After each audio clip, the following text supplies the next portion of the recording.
আচ্ছা, জীবনে কখনো কোনো মৃত ব্যক্তিকে গোসল করিয়েছেন? যদি কখনো সুযোগ হয় তাহলে সেই মৃত ব্যক্তিকে গোসল করাবেন। তখন খুব কাছ থেকে দেখবেন মৃত মানুষের দেহটা কতটা অসহায় লাগে, মৃত্যুর পরে মানুষের দেহ কতটা ভয়ের কারণ হয়ে দাঁড়ায়। সুযোগ পেলে রাতে লাশটা পাহারা দেবেন, তখন বুঝতে পারবেন প্রিয় মানুষটার লাশ রাতের বেলায় আপনার কাছে কতটা অদ্ভুত লাগে, কতটা ভয়ের কারণ হয়ে ওঠে, কতটা আতঙ্কের কারণ হয়ে যায়। সুযোগ পেলে মৃত ব্যক্তির শরীরে একটু হাত লাগিয়ে কিছুক্ষণ তার স্পর্শ নেবেন। আপনি তখন উপলব্ধির সুযোগ পাবেন এই পৃথিবীতে বিশাল প্রভাব প্রতিপত্তি মৃত্যুর পরে কতটা নির্যাতনের রূপ নেয়। সুযোগ পেলে আপনজনদের লাশ কবরে নামাবেন খুব আগ্রহ নিয়ে।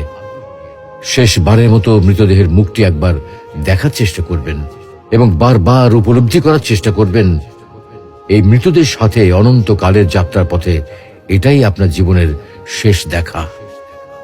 সুযোগ পেলে মাঝে মধ্যে কবরস্থানে গিয়ে নীরবে কিছুক্ষণ দাঁড়াবেন।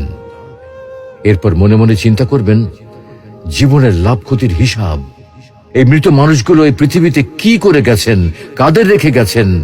যাদের রেখে গেছেন তারা কি কখনো এই মৃত মানুষগুলোকে স্মরণ করার জন্য কবরস্থানের আশেপাশে একটি বারের জনকে দেখতে আসে?